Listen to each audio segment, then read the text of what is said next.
کورش ہے، یہ اپنے منہ سے خود میاں مٹھو بننا ہے۔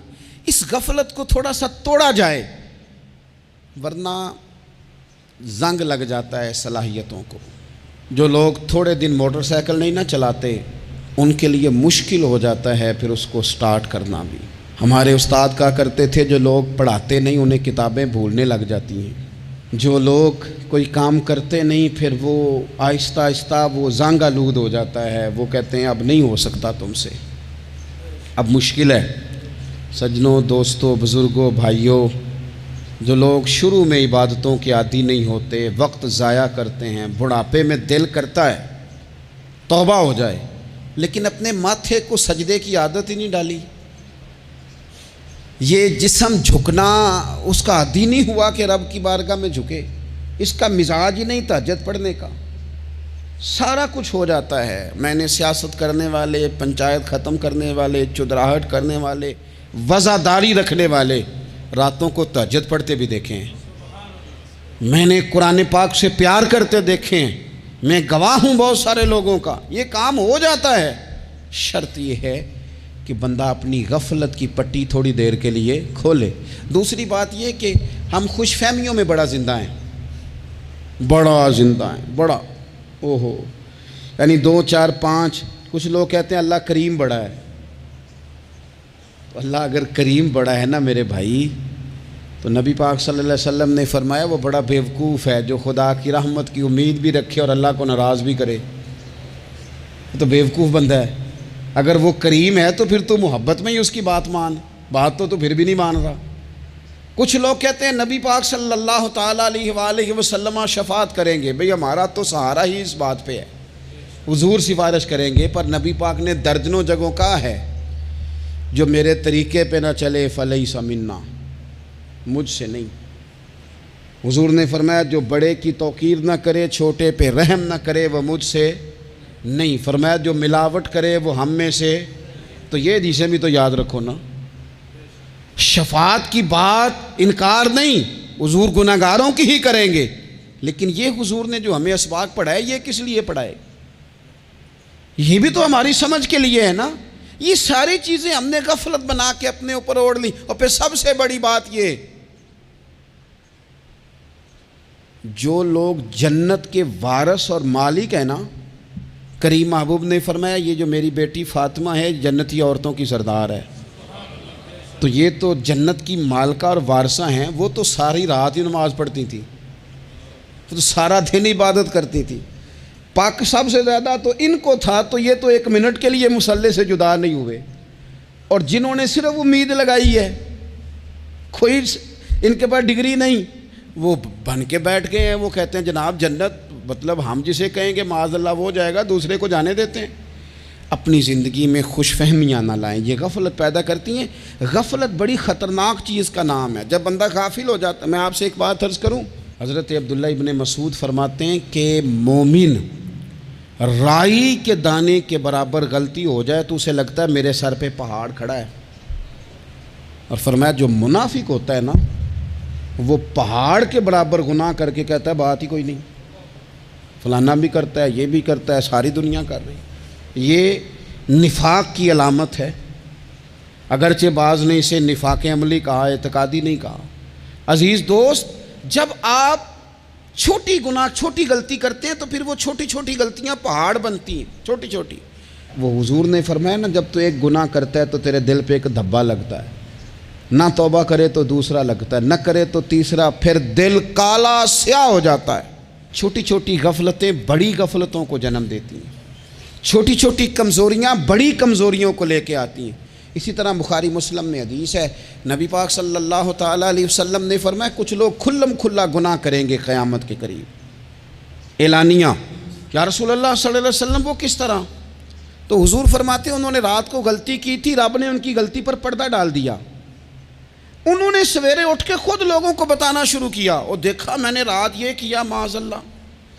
فرمایا جب انہوں نے اللہ کے پردے کو کھولا تو پھر رب نے بھی ان کا پردہ کھول دیا۔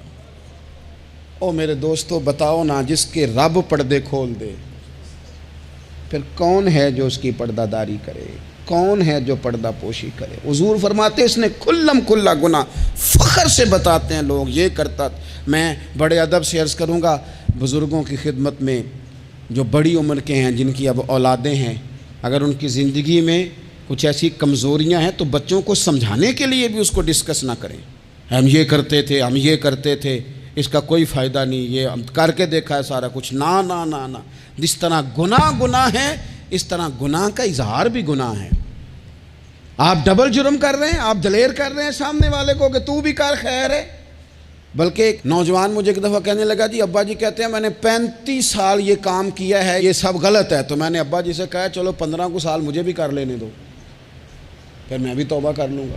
یہ ہم لوگوں کو دعوت دے رہے ہیں کہ غلط کام کرو۔ قرآن مجید کو آپ دیکھیں گے نا سورہ یاسین کے اندر، یہ بھلا کفر کیوں ہوتا تھا، منافقت کیسے پیدا ہوتی تھی، بت پرستی کیسے عام ہوتی تھی، دنیا کے اندر ستارہ پرست، سورج پرست، چاند کی پوجا کرنے والے یہ لوگ کیسے پیدا ہوتے تھے؟ غفلت کی وجہ سے۔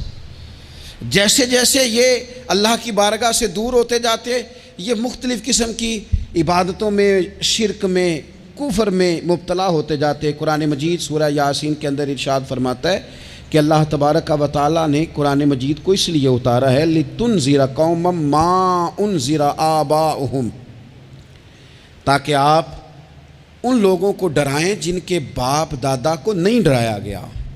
اور نتیجہ کیا ہوا؟ فَهُمْ غَافِلُونَ، وہ لوگ غفلت میں چلے گئے، ڈرایا نہیں گیا، سمجھایا نہیں گیا، کسی نے سبق نہیں پڑھایا۔ تو میں آپ سب سے گزارش کروں گا کہ خیر کی بات بتاتے رہیں، خیر کی بات کہتے رہیں۔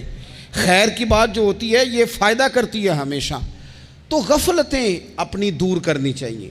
دوسرا یہ ہوتا ہے، ایک تو انسان جب وہ دور ہو جاتا ہے چھوٹے چھوٹے گناہ کر کے تو غفلت آتی ہے۔ دوسرا قرآن پاک نے ایک اور مقام پر اس کا ذکر فرمایا ہے، وہ اس طرح فرمایا ہے کہ جو انسان کی پیاری چیزیں ہیں نا بعض اوقات، جن سے وہ لگاؤ پیدا کر لیتا ہے، جن سے محبت اس کی بڑھ جاتی ہے، وہ چیزیں بھی غفلت پیدا کرتی ہیں۔ ان میں 2 چیزوں کا تو قرآن پاک نے نام لے کے ذکر کیا ہے۔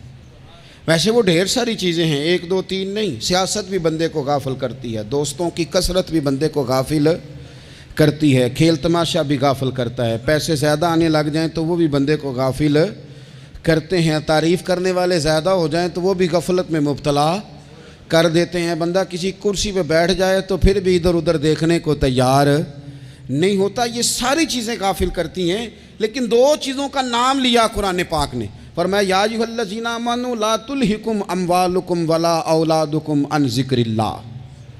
فرمایا اے ایمان والو، کہیں ایسا نہ ہو کہ تمہاری اولاد اور تمہارا مال تمہیں اللہ کی یاد سے غافل کر دے۔ مال اور اولاد، بیوی کو، اولاد کو ایک مقام پہ قرآن پاک نے دشمن بھی کہا ہے۔ کب؟ جب یہ تمہیں کہیں کہ حرام کما کے لاؤ، جب یہ تمہیں کہیں کہ ہمیں جس طرح کا مرضی مال دو، جب یہ تمہیں کہیں ناجائز کرو، یہ دشمنی کر رہے ہیں تمہارے ساتھ۔ یہ مال اور اولاد یہ بندے کو غافل کر دیتے ہیں۔ کاروبار کرنا، مال کمانا، بچے پالنا، یہ ایک جز ہے زندگی کا، یہ کل زندگی نہیں۔ کل زندگی تو یہ ہے کہ آپ نے دین کے لیے کیا کیا، ملت کے لیے کیا کیا، ملک کے لیے کیا کیا، غریب کے لیے کیا کیا۔ کبھی کسی بندے نے جھونپڑیوں والوں سے پوچھا ہے کہ بارشوں میں تمہارا کیا حال ہوتا ہے؟ وہ کچی آبادیاں جہاں سے گزر کے ہم اپنے بچوں کو دکھاتے ہیں کہ یہ دیکھو یہ پرانے مکان سارے اسی طرح کے ہوتے تھے، کبھی ان لوگوں سے آپ نے پوچھا ہے جو ساری رات چھتوں کے نیچے بالٹیاں رکھ کے وقت گزارتے ہیں کہ چھت ٹپکتی ہے؟ ان سے پوچھا ہے کہ رات بچے سو پائے تھے کہ نہیں؟ اچھا جی بارش ہو رہی ہے تو پھر ہم نے کیا کرنا تھا؟ ہم نے گھر والوں کو پکوڑوں کا آرڈر دینا تھا، وہ وقت پہ دیا۔ ہم نے کہا تھا کوکنگ آج اپنی۔ یہ کب ہوتا ہے؟ جب قومیں غافل ہو جاتی ہیں مال میں، مزوں میں، اپنی ذاتی زندگی کے پیچ و تاب میں، پھر وہ اتر کر دائیں بائیں دیکھنا پسند نہیں کرتی۔ اللہ فرماتے ہیں مال اور اولاد کہیں تمہیں اللہ سے غافل نہ کر دے، کہیں ایسا نہ کر بیٹھنا کہ تم اس میں الجھ جاؤ پوری طرح اور تمہیں صرف اور صرف اپنے بچے یاد رہ جائیں۔